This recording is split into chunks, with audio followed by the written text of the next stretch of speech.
Lucas capítulo 9, verso 28.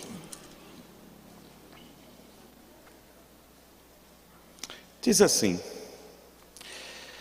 E aconteceu que quase 8 dias depois dessas palavras, tomou Jesus consigo a Pedro, a João e a Tiago e subiu ao monte para orar. E estando ele orando, transfigurou-se a aparência do seu rosto, e a sua roupa ficou branca e muito resplandecente. E eis que estavam falando com ele 2 homens, que eram Moisés e Elias, os quais apareceram com glória e falavam da sua morte, a qual havia de cumprir-se em Jerusalém. E Pedro e os que estavam com ele estavam carregados de sono, e quando despertaram, viram a sua glória e aqueles 2 homens que estavam com ele. E aconteceu que, quando aqueles se apartaram dele, disse Pedro a Jesus: Mestre, bom é que nós estejamos aqui e façamos 3 tendas, uma para ti, uma para Moisés e uma para Elias, não sabendo o que dizia. E dizendo ele isto, veio uma nuvem que os cobriu com a sua sombra. Então, entrando eles na nuvem, temeram. E saiu da nuvem uma voz que dizia: Este é o meu amado filho, a ele ouve. E tendo soado aquela voz, Jesus foi achado só. Eles calaram-se, e por aqueles dias não contaram a ninguém o que tinha visto. E aconteceu no dia seguinte, que descendo eles do monte, lhes saiu ao encontro uma grande multidão. E eis que um homem da multidão clamou dizendo: Mestre, peço-te que olhes para meu filho, porque é o único que eu tenho. Eis que um espírito toma e de repente clama e o despedaça até espumar, e só o larga depois de o ter quebrantado. E roguei aos teus discípulos que o expulsassem, mas eles não conseguiram. E Jesus respondendo disse: Ó geração incrédula e perversa, até quando estarei ainda convosco e vos sofrereis? Traze-me aqui o teu filho. E quando vinha chegando, o demônio o derrubou e convulsionou. Porém Jesus repreendeu o espírito imundo, curou o menino e entregou a seu pai. E todos pasmavam da majestade de Deus e maravilharam-se todos e de todas as coisas que Jesus fazia. Disse aos seus discípulos: Ponde vós essas palavras em vossos ouvidos, porque o Filho do Homem será entregue nas mãos dos homens. Mas eles não entendiam esta palavra, que lhes era encoberto, para que não a compreendesse, e temiam interrogá-lo acerca dessas coisas. E suscitou entre eles uma discussão sobre qual deles seria o maior. Mas Jesus, vendo o pensamento de seus corações, tomou o menino e pô-lo junto a si, e disse: Qualquer que receber este menino em meu nome, recebe-me a mim, e qualquer que me receber a mim, recebe o que me enviou, porque aquele que entre vós for o menor, este mesmo é grande.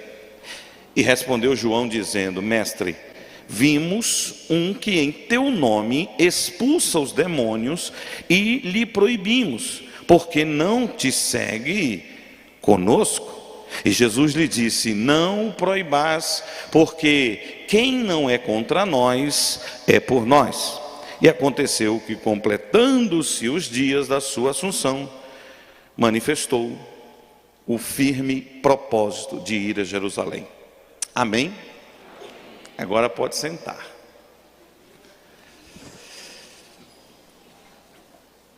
Queridos, neste texto que não é longo, diga-se de passagem, eu gosto de pregar em meio versículo, um versículo, mas tem horas que é bom a gente ler a Bíblia mesmo para entender o contexto das coisas.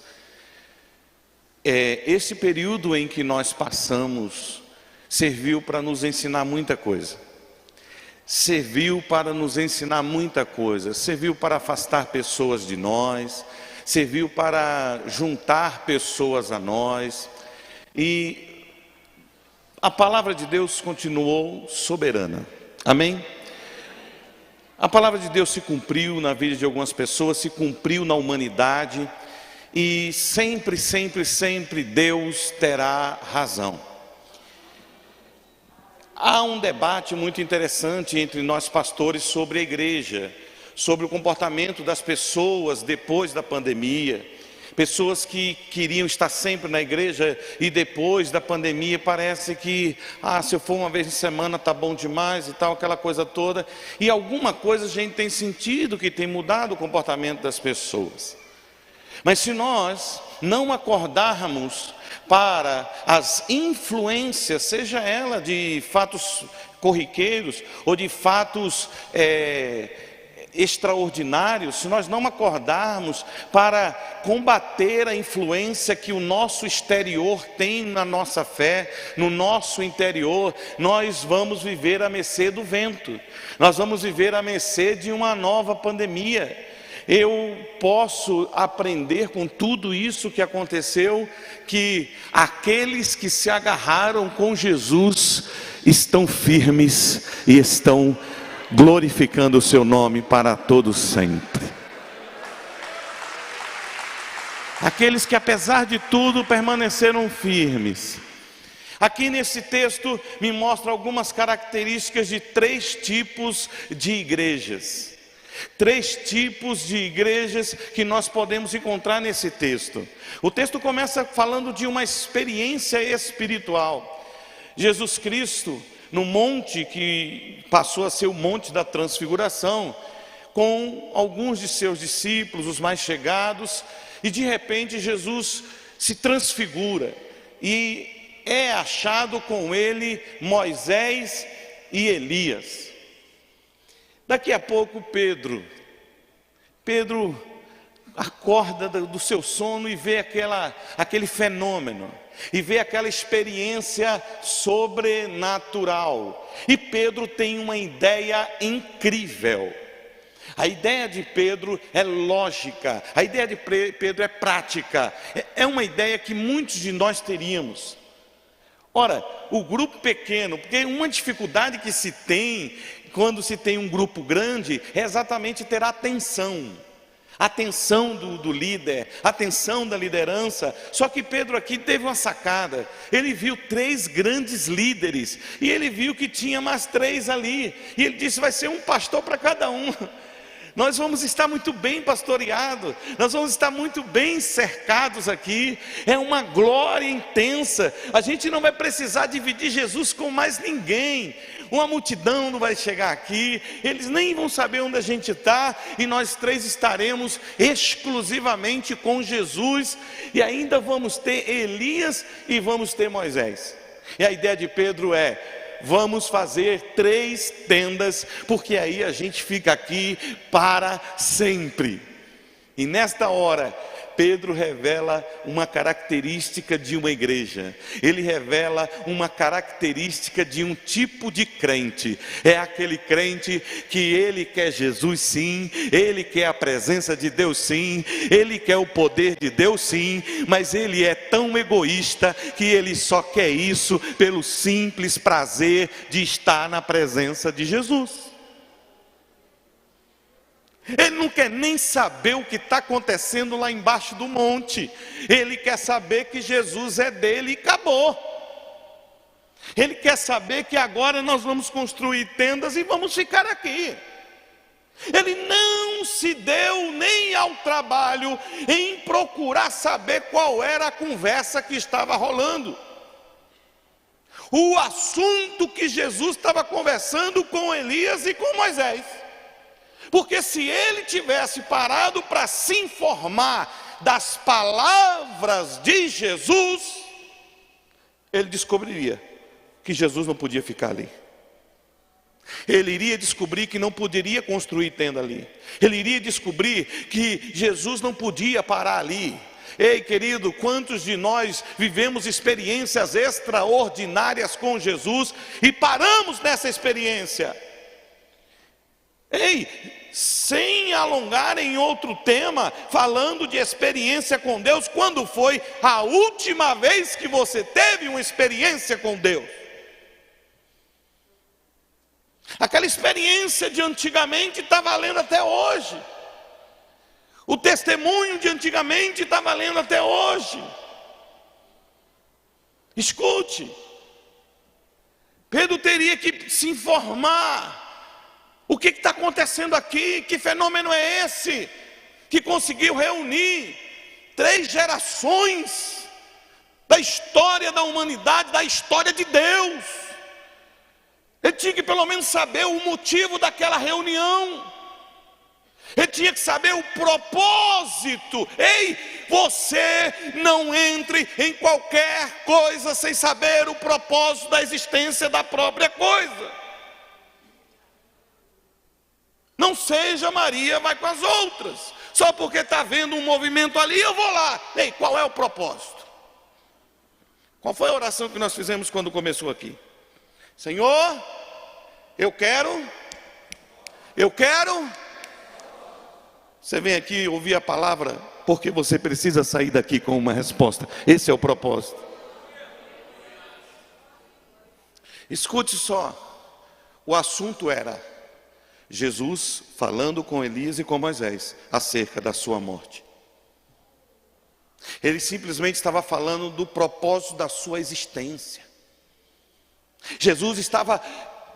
É que eu não quero ser herético, não posso. Mas será que Jesus não estava conversando com Elias e Moisés como quem diz, olha, chegou a hora. Chegou a hora. O motivo da minha existência, o motivo da minha vinda, chegou a hora de eu manifestar. Eu vou morrer na cruz. É aquela decisão que você vai tomar, que você precisa trazer pessoas mais velhas que você, pessoas experientes. É aquela hora em que você vai comunicar uma decisão importante. É aquela hora em que você precisa conversar com alguém que te entende. E ele não podia conversar com os discípulos. Aí Deus, que é um Deus de propósito, um Deus de provisão, manifesta Elias e manifesta Moisés e diz, meu filho, conversa os 3 aí, você está em boas mãos, eles te fortalecerão, eles vão te animar e você vai conseguir cumprir o propósito. Era sobre a cruz que eles estavam conversando e Pedro pensando em ficar no monte. Era sobre o propósito da existência de Jesus o assunto, e Pedro não queria nem saber. Ei, Pedro não queria saber de mim, não queria saber de você, não queria saber dos demais, ele queria saber dele.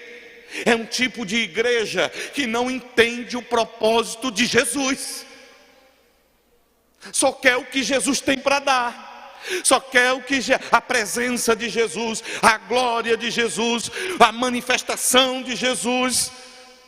E se eu estou com ele, já está tudo certo. Eu vi gente dizer, eu quero ir para o céu, o resto é que se exploda. Pena que pessoas que pensam assim não chegam lá, porque não tiveram uma conversão genuína. A primeira coisa que aconteceu na minha vida, quando eu aceitei Jesus, eu senti saudade de um irmão que eu não falava com ele há mais de 10 anos. Quando eu converti, o primeiro sentimento humano que eu senti foi, eu preciso encontrar o meu irmão e falar de Jesus Cristo para ele. Porque se ele tiver um encontro com Jesus Cristo como eu tive, a nossa treta acaba, a gente volta a ser irmão de novo, volta a ser amigo de novo. Ei, querido, uma conversão que não faz você olhar para o lado e amar o próximo, e pensar no próximo, e querer a salvação do próximo, significa que você ainda não foi salvo. Você gosta de Jesus, você gosta da presença de Jesus, mas a verdadeira salvação faz você olhar para o outro, porque o ato de Jesus na cruz significou olhar para o outro.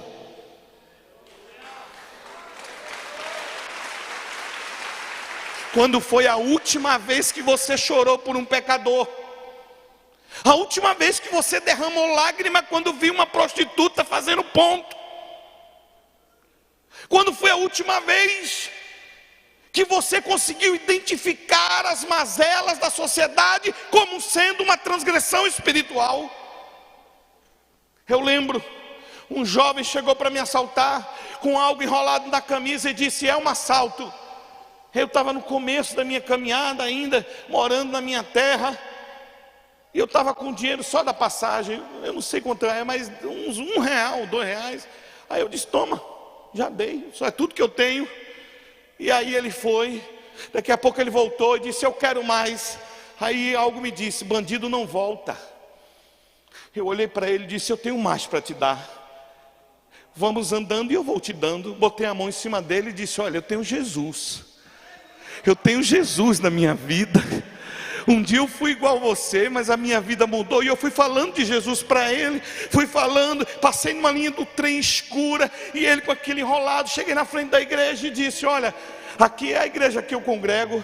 Você tem duas opções: ou você entra comigo e entrega a vida para Jesus, ou você segue o seu caminho e pode morrer com a bala na cabeça. Ele disse: eu não vou entrar porque eu estou sem camisa. Aí eu lembrei que a salvação tem a ver com o próximo. Isso tem tempo, tem uns 50 quilos atrás. Eu tirei minha camisa e disse: agora você tem. Ele vestiu a camisa e nós entramos, e eu sem camisa, sentei no último banco. Vivia sentado no primeiro, sentei no último. E o pastor pregando, e o coração dele fervilhando, e uma irmãzinha, uma diaconisa, porque tem esse cargo em algumas pessoas. A diaconisa chegou e disse: irmão Júnior, você está na casa de Deus, sem camisa. Daqui a pouco lá vem ela: irmão Júnior, você está na casa de Deus, sem camisa. Na terceira ela disse: irmão Júnior, você está na casa de Deus. Eu disse: graças a Deus que não é a sua. Na hora que ele reclamar, eu saio.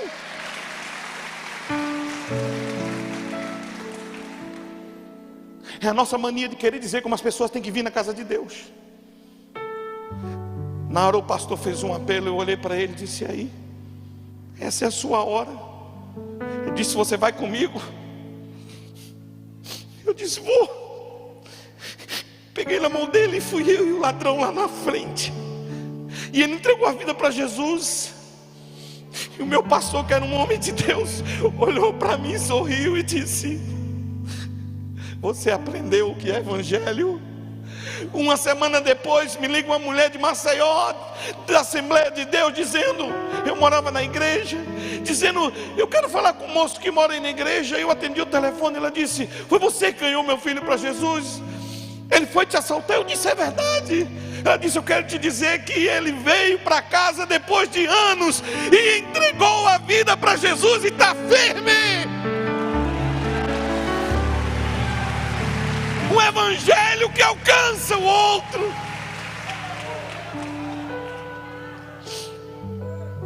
Não é o evangelho da tenda egoísta que não quer saber o que está acontecendo. Eu fui no McDonald's. Quando eu cheguei, eu disse: a moça, o que é que você deseja? Eu esqueci o que se vende no McDonald's, mas eu não esqueci o que Jesus fez por mim. Eu disse: eu desejo a salvação da sua alma. Ela disse: o que, moço? Eu disse: eu desejo a salvação da sua alma. Ela disse: moço, eu estou trabalhando. Eu disse: Jesus está trabalhando por você há muito tempo. Antes de você entrar no McDonald's, ele já estava trabalhando. Talvez esse emprego você só entrou aqui para eu te encontrar aqui. Isso é Deus trabalhando. Ela: o que você quer dizer? Eu quero dizer que eu desejo a salvação da sua alma, e eu só vou sair daqui com você entregando a vida para Jesus. Ela começou a chorar e disse: tá bom, moço, o que eu faço para aceitar Jesus? Eu disse: põe a mão aqui. Eu botei a minha mão em cima dela, orei por ela e ela entregou a vida para Jesus. 4 meses depois, estou na marcha para Jesus com alguns pastores. Uma moça vem e me agarra. Eu digo: meu Deus, o que é isso? Ela disse: não lembra de mim? Eu disse: não. Ela disse: eu sou aquela moça do McDonald's que você falou de Jesus. Eu fui para casa, contei para minha mãe, estou firme na igreja e estou na marcha para Jesus.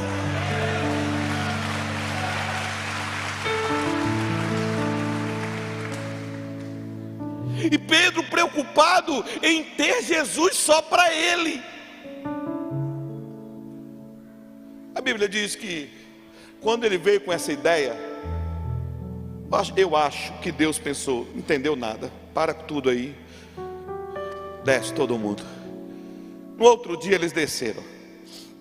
A Bíblia diz que aconteceu o seguinte: quando eles desceram, veio um pai pedindo para Jesus, dizendo: mestre, meu filho está endemoniado, o meu filho está muito perturbado, mestre, e eu procurei os teus discípulos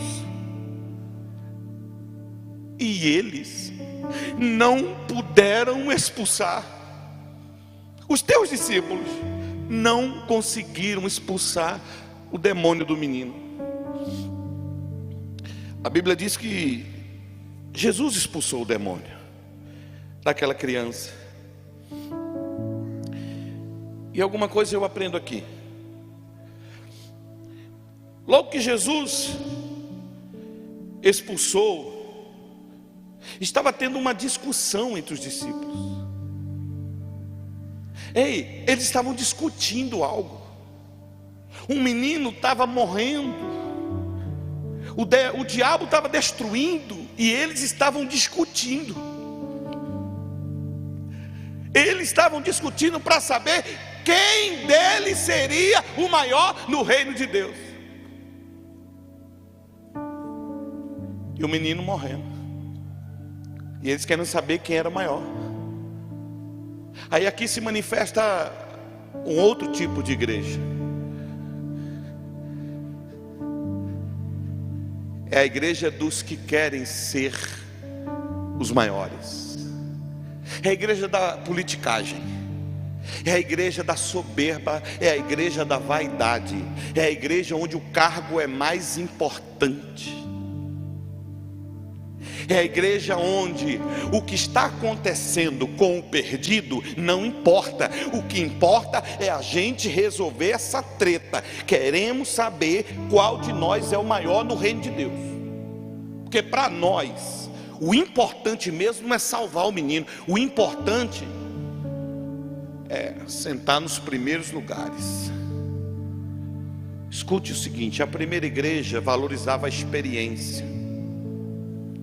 A segunda igreja, esta que Jesus encontrou lá embaixo, também no meio dos discípulos, é a igreja que valorizava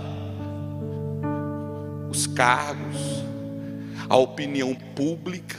Irmão, tem uma coisa que o diabo inventou, eu tenho certeza, chama-se opinião pública. Que por causa da opinião dos outros, opinião da massa, opinião pública, muita gente está deixando de viver e praticar o verdadeiro evangelho. Porque pega mal, viver o evangelho pega mal. E eu provo. Jesus na casa de políticos, Jesus na casa de publicanos. Isso era o evangelho. Pegou mal para Jesus, mas Jesus não estava nem aí. Jesus tinha acabado de fazer uma multiplicação de pães. Daqui a pouco chamou os discípulos e disse: ei, vão ali na padaria para mim, vai comprar pão. Quantos de nós? Vão todo mundo. O homem que multiplicou pão com uma oração, agora estava mandando todo mundo ir comprar pão. Deus faz como quer. Ele vai comprar pão. Ué, mas a gente acabou de multiplicar pão. Não, mas hoje o milagre é diferente. Hoje vocês vão fazer de outro jeito, e eu vou fazer de outro jeito. Quando o pastor estava falando no começo que está cansado desse evangelho, desse culto engessado, irmão, o nome disso é Jesus purinho. Porque tem dia que Jesus quer fazer de um jeito, tem dia que Ele quer fazer do outro. Tem uma frase que também foi inventada no inferno: aqui é assim. Irmão, quando você precisa se defrontar com essa frase, aqui é assim, tipo assim, espírito, cale a boca, não se mova, porque aqui é assim. amor ao próximo.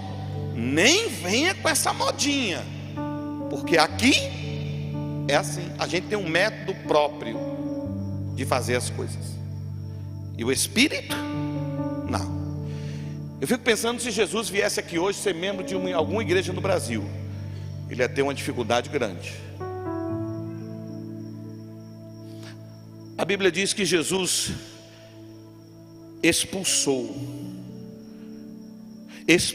o demônio dos meninos.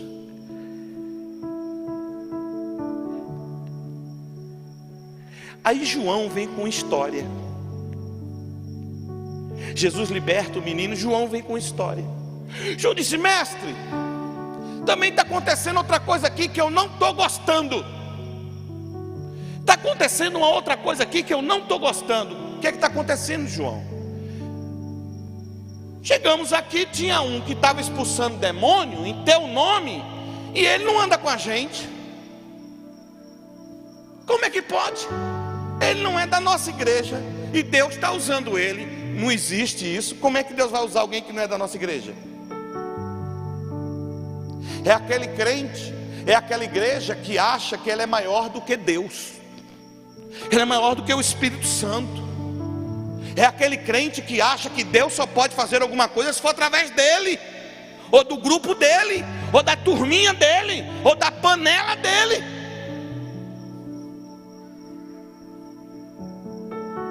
Que ousadia é essa do Espírito? João dando peitada. Ô mestre, olha só, onde já se viu, a gente nem autorizou o Espírito agir em outro lugar, tinha que ser através da gente. E ele ainda disse: quer saber o que é que eu fiz, mestre? Ah, não dei mole. Eu vi que ele estava expulsando demônio em teu nome, eu proibi. Está proibido. Irmão, isso só faz me lembrar Jesus curando no sábado numa sinagoga. Quando ele cura aquela mulher, o chefe da sinagoga vem falar e reclamar com a mulher e dizer: olha, tantos dias há para vir ser curada, você logo no sábado. Ele era tão hipócrita e tão calça frouxa que ele tinha que confrontar Jesus, mas não tinha coragem. Então vamos confrontar o pequenininho, vamos confrontar a mulher. Ei, irmão, será que aquela mulher, há tantos anos enferma, será que só foi naquele dia que ela foi para a sinagoga?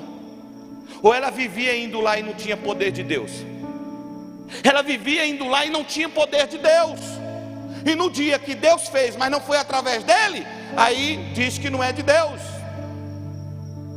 Escute uma coisa: nesses últimos dias, Deus vai começar a usar pessoas que não estão em posição de ser usada. Em posição. Deus vai usar pessoas anônimas para fazer o que os famosos não querem fazer da maneira certa. Eu digo isso sem sombra de dúvida, porque se você for um pouquinho observador e olhar os passos para onde nós estamos caminhando, já se vê na internet alguém dizer: porque aqui é assim. Aí eu tenho saudade eu tenho saudade da época que se dizia: porque aqui é assim. Aqui é mais no centro do que em qualquer lugar.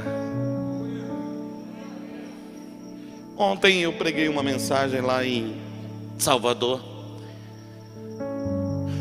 falando das 4 fases do pregador Jesus. Com 12 anos ele discutiu a mensagem. Ele tinha uma mensagem, Deus mandou ele trazer uma mensagem. Ele discutiu, queria debater mensagem. Aí Deus some com ele, passa 18 anos escondido. Jesus estava preparado para ensinar, mas ele não estava preparado o que vinha depois dele se manifestar. Então com 12 anos ele debate a mensagem. Aí com 30 depois Deus some com ele, ele só aparece com 30, ele na sinagoga, primeiro sermão, ele não ousa abrir a boca sem abrir o livro. E aí ele vai na escritura e aponta para a escritura, olha, e ele mostra o que vai falar, ele mostra quem ele é na escritura. Escute, ele diz, ei, vocês querem saber quem vai falar com vocês? E ele aponta para a escritura. Toda mensagem que sai da nossa boca tem que apontar para a escritura.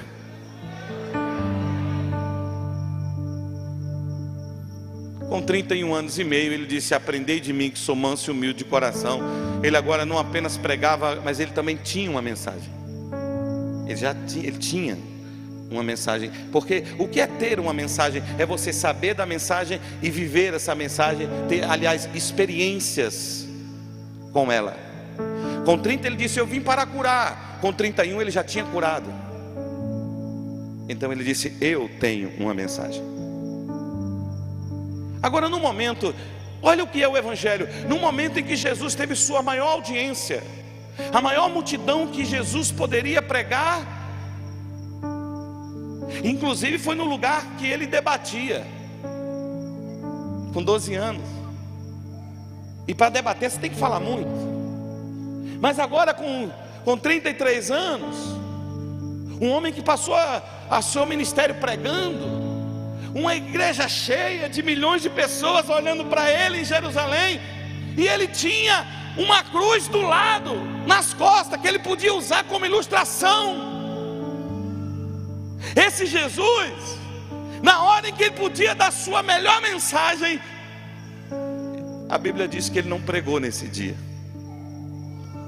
Ele decidiu não pregar. Isaías fala desse momento, diz que como ovelha muda ele foi direto ao matadouro. Aí vocês, pastor, e por que ele não abriu a sua boca? Por que ele não pregou naquela hora? Ele podia converter muita gente. Sabe por que ele não pregou? Porque ali ele não precisava debater uma mensagem, ali ele não precisava pregar uma mensagem, ali ele não só tinha uma mensagem, porque ali ele era a mensagem.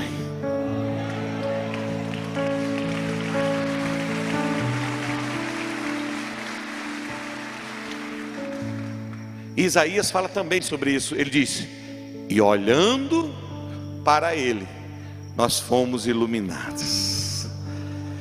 Ele não precisava abrir a boca, era só olhar para o que estava acontecendo. Escute uma coisa, querido. O terceiro tipo de igreja, o primeiro é aquele que só quer a experiência do monte. É um evangelho egoísta. Eu já vi no monte alguém dizer que estava orando para o outro morrer. Senhor, eu sei que todo mundo um dia tem o seu dia. O Senhor pode abreviar o tempo. Afinal de contas, há quanto tempo eu sou vice-pastor da igreja? O Senhor não acha que chegou a minha hora? Tipo assim, mata o pastor para eu assumir. Mas também tem a igreja do debate. A igreja que só quer saber de conversa, só quer saber de debater, discutir. E escute, se eu não fosse pastor, eu gostaria de ser antropólogo. Há muitos anos atrás. Por quê? Eu gosto de estudar o comportamento da sociedade, para onde ela está indo. E tem uma coisa interessante. Se você observar bem, antigamente existia dois grupos de pessoas, pastor Rafael Bela. Eram os convertidos e os ímpios. E toda a nossa conversa era essa: quem é de Deus e quem não é de Deus.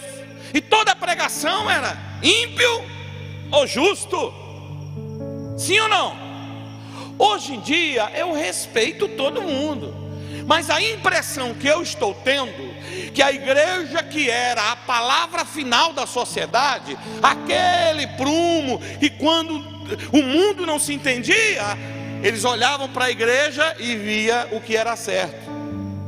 A impressão que eu tenho é que a gente está abaixando o nível tão baixo, que a gente não está só falando que Existe o justo e existe o ímpio. A gente está descendo para debater, na minha concepção, para debater assuntos que lado A e lado B, lado C, lado D, é tudo do diabo. E a gente está indo lá emitir opinião. Quando a gente vai lá ficar emitindo opinião demais, a nossa opinião vai virar só mais uma opinião. Não é mais eles que estão vindo aqui para saber a verdade, é a gente que está querendo ir lá debater com eles demais, rebaixando demais. Ei, querido, a gente não precisa de ir lá não. Eu acho que a gente tem que permanecer fiel, porque permanecendo fiel, não vai precisar falar muito, eles olhando para nós serão iluminados.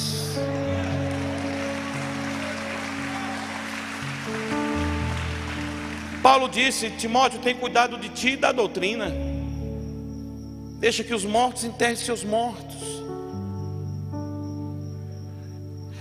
João disse: olha, nós proibimos, porque tem que ser do nosso jeito. Ei, irmão, preste atenção. A maioria dos crentes que sai de igreja e muda de igreja é por causa disso, porque tem que ser do seu jeito. Irmão, se um dia você abriu a boca e diz: hoje eu não gostei do culto, você pede perdão a Deus, porque a sua opinião é extremamente desnecessária quando o assunto é culto a Deus. Sabe por que a gente ousa dizer que não gostou do culto? Porque a gente esquece para quem é o culto. O culto não é para você, o culto é para Deus. Se você não gostou, é porque você não se envolveu, você não prestou um culto a Deus. Você estava esperando ouvir aquele louvor que você não ouviu, aquela palavra que você não ouviu. Você ficou olhando para coisas e esqueceu de olhar para quem realmente merece o culto. Quem está aí, diga amém. Jesus então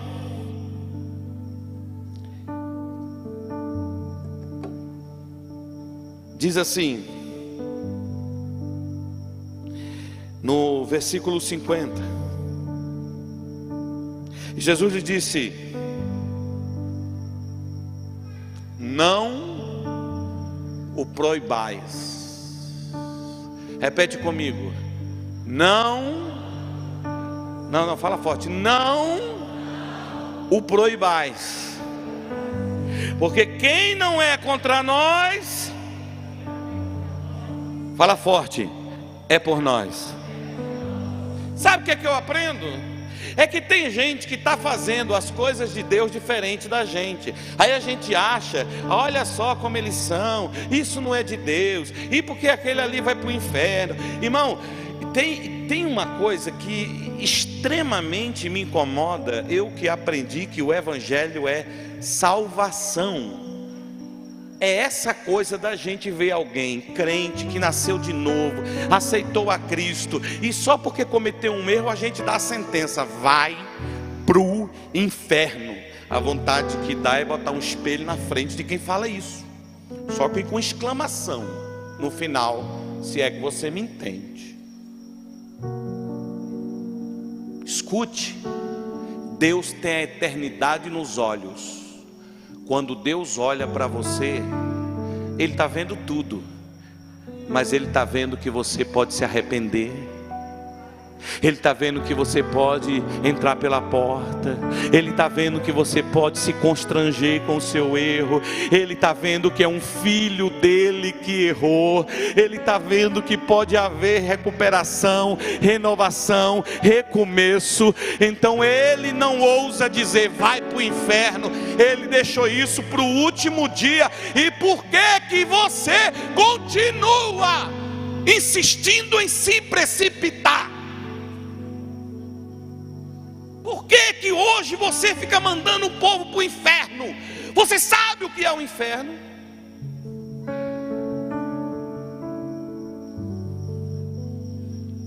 Se você não julgasse, e preste atenção, que um dos critérios do julgamento tem a ver com distância, e distância tem a ver com falta de amor. Preste atenção nessa sequência. Julgamento tem a ver com distância, e distância tem a ver com falta de amor. Quando o homem estava caindo no caminho de Jerusalém para Jericó, 2 religiosos viram de longe e um homem estava quase morto. Eles olharam de longe. Irmão, seja sincero, uma pessoa quase morta e uma pessoa morta é igual. Você olha de longe, quase morta está o quê? Desacordado. Sim ou não? Ensanguentado, desacordado, você passa de longe, está morto. Eles não podiam tocar num corpo morto, no cadáver. Então, por zelo à sua religião, eles continuaram de longe. Mas por que eles não se aproximaram? Porque eles julgaram, fala comigo, julgaram que ele estava morto. Então eles só julgaram porque estavam longe. Aprenda uma coisa nesta noite, que eu vou falar, mas eu sei que muitos não vão aprender. Todas as vezes que alguém fala de alguém, ele está julgando, e normalmente ele está longe. Você acha que alguém está mal? Você acha que alguém está em pecado? Você acha que alguém errou? Você acha que alguém está morto? Usa o resto de amor de Deus que existe em você e se aproxima dele e verifica se realmente é verdade o que você soube de longe. Foi o que o samaritano fez. Ele olhou da mesma distância, mas quando ele viu, o que é que ele fez? Ele se aproximou. Quando ele se aproximou, ele encontrou vida. Grave isso. Quando ele se aproximou, ele encontrou vida. Sabe por que nós não encontramos vida nas pessoas? Porque a gente está olhando as pessoas de longe, a gente está acusando de longe, a gente está julgando de longe. Mas quando, em vez de fazer isso, se a gente se aproximasse, a gente ia ver que não tinha morte, ainda tinha vida, ainda existia esperança.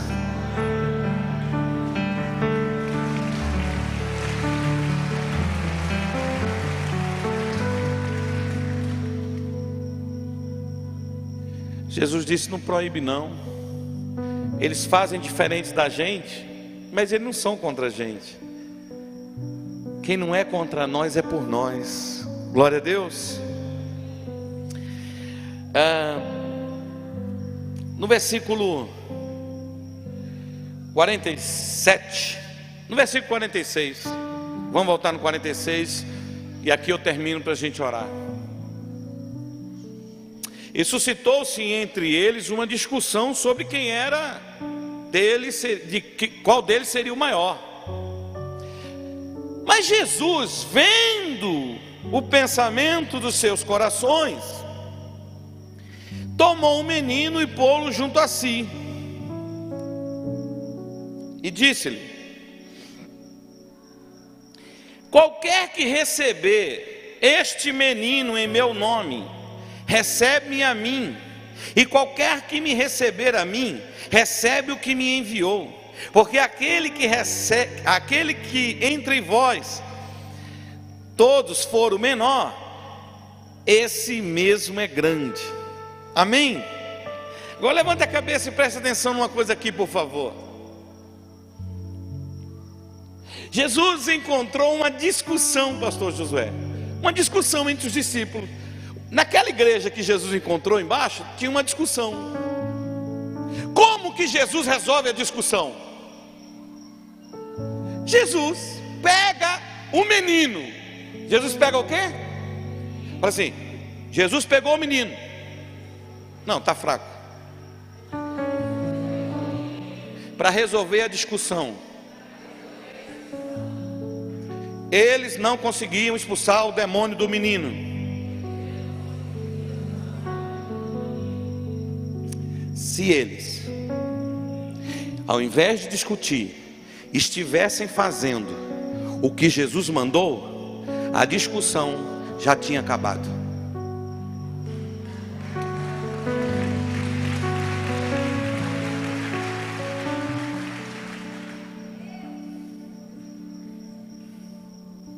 Quando você está fazendo a obra que Jesus mandou, não há espaço para discussões, não há espaço para vaidade, não há espaço para saber quem é o maior. Ele estava exatamente aqui, a chave, a solução para acabar com a vaidade, para acabar com a soberba, com a competição, para acabar com essa coisa de querer ser o maior. Escute, foque em salvar o menino, e Deus, a seu tempo,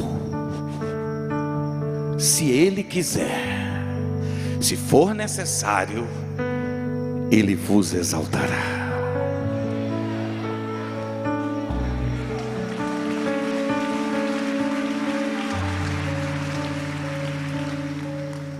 Gostaria que você ficasse de pé.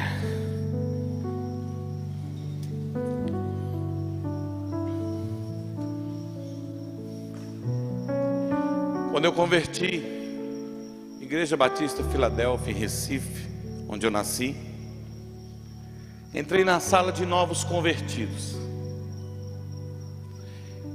na escola dominical, e na sala de novos convertidos era um ano, e eu queria fazer parte da sala de jovens. Só que para sair da sala de novos convertidos para a sala de jovens tinha que fazer uma prova. Sabe qual era a prova? Sair da igreja 9 da manhã, ir para a rua e voltar 11 da manhã com uma pessoa que acabou de aceitar Cristo através de você. Em outras palavras, quer mudar de sala? Ganhe uma alma para Jesus. Para fazer parte do louvor, constantemente tem que trazer testemunho de que você evangelizou alguém. É uma igreja pequena, mas é uma igreja que quando nas férias é muito comum você abraçar os amigos. Olha só o missionário lá do Japão, olha aquele da Indonésia, olha aquele de Moçambique, olha aquele ali de Portugal. É assim, é uma leva gigantesca de missionários, porque as pessoas entenderam que a evangelização do mundo é a tarefa suprema da igreja. Sabe como nós fazemos hoje? Você traz alguém para a igreja e o pastor que se vire para buscar Deus, para ter uma unção sobrenatural, para se virar nos 30, pregar uma mensagem poderosa e salvar aquela pessoa. E aprenda uma coisa: lá no seu trabalho, no ônibus, no Uber, onde você estiver, você pode ganhar uma alma para Jesus.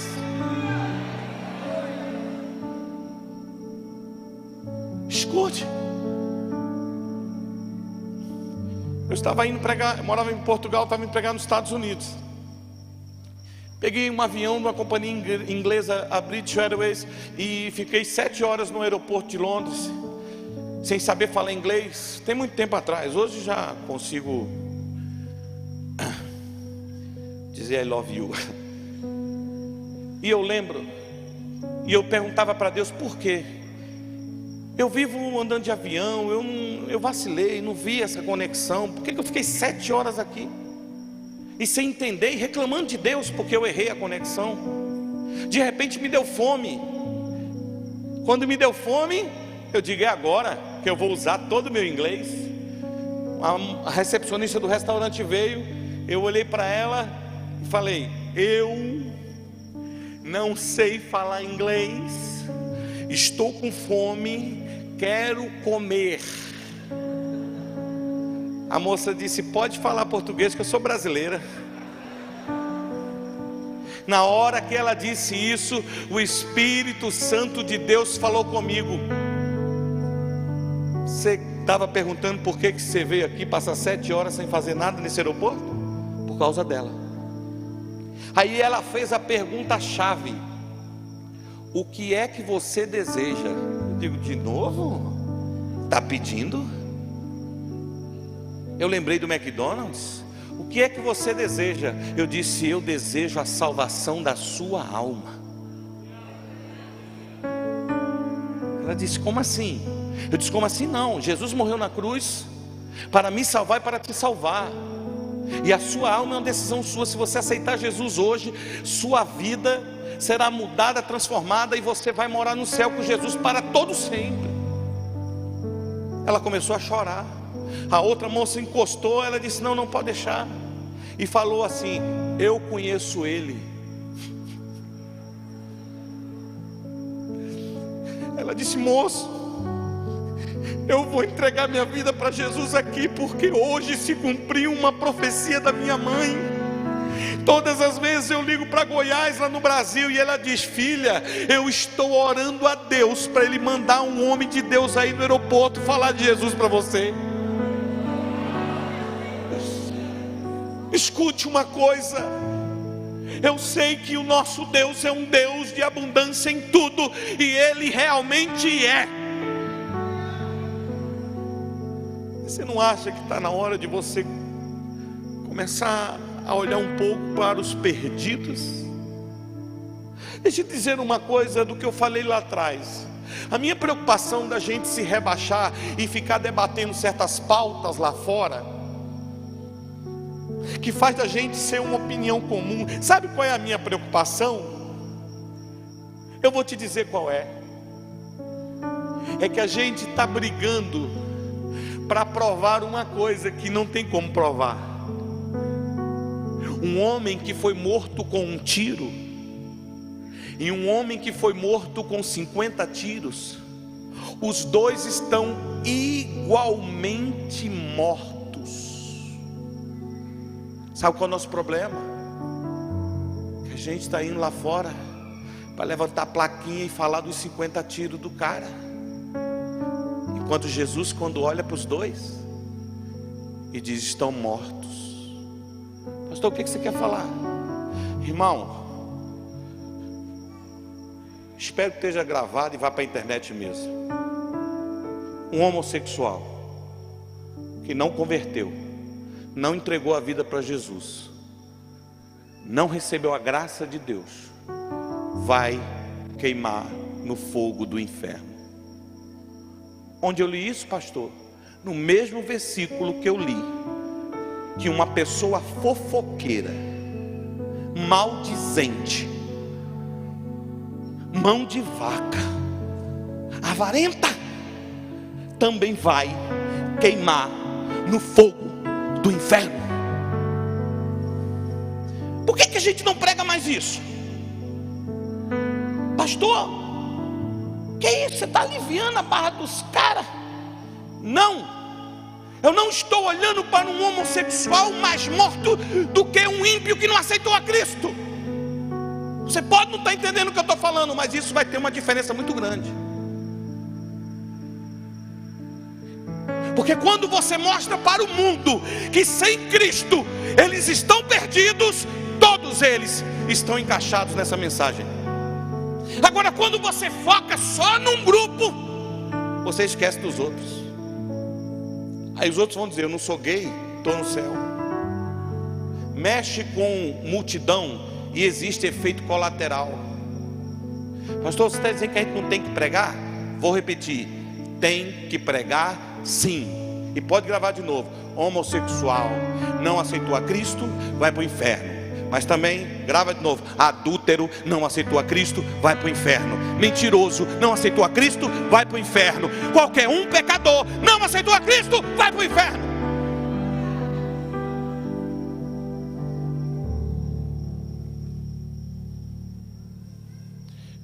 Estava na igreja, abri uma igreja numa casa de show, de festas. Abri a igreja numa casa de festas, lá em Vitória. 3.500 pessoas num culto. E eu dei um sermão parecido com esse. No final, veio uma mulher linda, que aos meus olhos era uma mulher linda. Chegou, veio me abraçar. Abracei assim de lado, e ela me segurou. Aí os irmãos que estavam do lado ficou de olho. Minha mulher ficou de olho. E ela começou a chorar. Daqui a pouco ela fala no meu ouvido: Obrigado, pastor. Há 35 anos eu não entro numa igreja evangélica, porque sou filha de pastor. E quando eu me assumi homossexual, meu pai me expulsou e disse que eu ia para o inferno e que eu não entrava mais em casa. E nunca mais olhou na minha cara. E eu entendi que Deus não queria nada comigo. Mas nesta noite, 35 anos depois, você abre a porta da possibilidade de eu largar o meu pecado e voltar a ser aquilo que Deus quer que eu seja.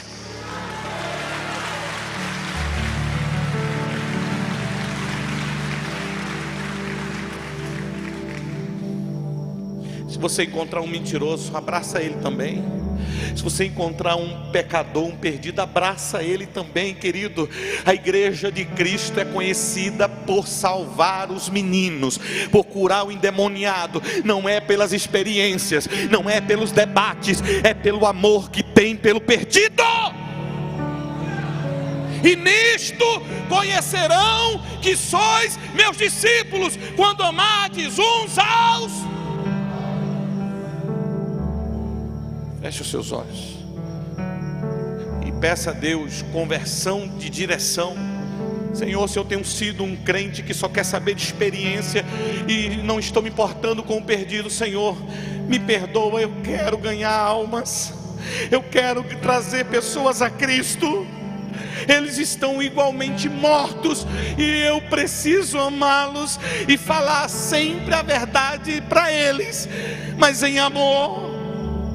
Pai, no nome de Jesus, não nos deixa ser uma igreja vaidosa do debate, que só quer ser maior do que o outro. Em nome do Senhor Jesus, expulsa de nós esse espírito e nos dá um espírito de amor, que identifica no meio de tanta confusão os que estão perdidos e precisam da salvação no Senhor. Pai, no nome de Jesus, dá-nos um coração igual ao teu, um coração igual ao teu, meu Pai, porque um coração que ama, um coração que se doa, um coração que resgata, um coração que trata. Em nome de Jesus, Senhor, se não for por isso, é tudo fachada. Queremos ser servos do Senhor, queremos ser imitadores de Cristo. Quem quer isso na sua vida, diga amém. Abra os seus olhos, faz um compromisso com Deus hoje. Um compromisso de hoje ou amanhã, não espera depois da manhã. Você vai evangelizar alguém, falar de Jesus para alguém, do amor de Jesus. Não fala da igreja, não fala da religião dele, não fala nada dele, fala de Jesus. Fala para ele que Jesus morreu por ele. Fala para ele que Jesus quer salvar a alma dele. E ele vai ficar meio sem jeito e diz: olha, se você aceitar Cristo agora, ele te recebe. Para esse Uber aí. Aí ele para e você ora com ele.